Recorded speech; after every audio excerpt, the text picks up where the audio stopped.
நம்முடைய கர்த்தராகிய இயேசு கிறிஸ்துவின் நாமத்தினாலே யாவருக்கும் ஸ்தோத்திரங்களை தெரிவிக்கிறேன்.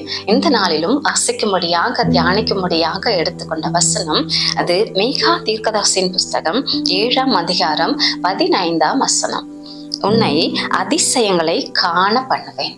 நம்முடைய கர்த்தராகிய தேவன் சொல்லுகிறார், உன்னை அதிசயங்களை காண பண்ணுவேன். ஒருவேளை நம்முடைய வாழ்க்கையில ஏதாகிலும் ஒரு அதிசயம் நடைபெறாதா என்று சொல்லி எதிர்பார்த்து கொண்டிருக்கிறதா நம்மை பார்த்து கர்த்தர் சொல்லுகிறார், உன்னை அதிசயங்களை காண பண்ணுவேன். நம்முடைய கர்த்தர் அதிசயங்களை செய்கிறவர். வானத்திலும் பூமியிலும் எங்கும் யாரும் செய்ய முடியாத அதிசயங்களை நம்முடைய கர்த்தர் செய்கிறவராய் இருக்கிறார் என்று சொன்னார். அவருக்கு அதிசயமானவர் என்று சொல்லி அழகான ஒரு நாமம் உண்டு.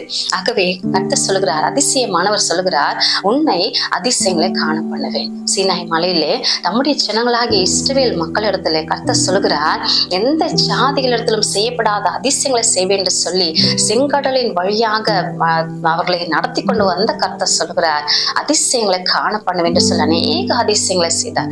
வானத்திலிருந்து மன்னாவினாலே போஷித்தார், கண்மாலையிலிருந்து தண்ணீரினாலே அவர்கள் தாகத்தை தீர்த்தார். அதிசயங்களை செய்கிற கர்த்தர் அவர் மத்தியில அதிசயங்களை செய்தார். ஆகவே இன்றைக்கு நம்மை பார்த்து சொல்லுகிறார், உன்னை அதிசயங்களை காண பண்ணுவேன்.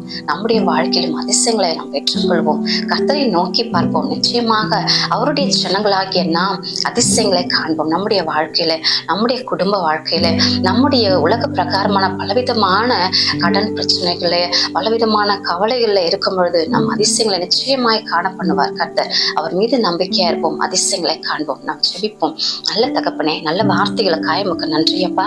உன்னை அதிசயங்களை காண பண்ணுவேன் என்று சொல்லி வாக்காரில் இருக்கிற தேவன் நிச்சயமாய் நாங்கள் இந்த நாளில் அதிசயங்களை காண உதவி செய்வீர் என்று விசுவாசிக்கிறோம். நன்றி செலுத்துகிறோம். துதி கனம் மகிமை யாவையும் உமக்கே செலுத்துகிறோம். மீட்பர் இயேசு கிறிஸ்துவின் நாமத்தில் ஜெபிக்கிறோம். ஜீவனுள்ள நல்ல பிதாவே, ஆமென். God bless you.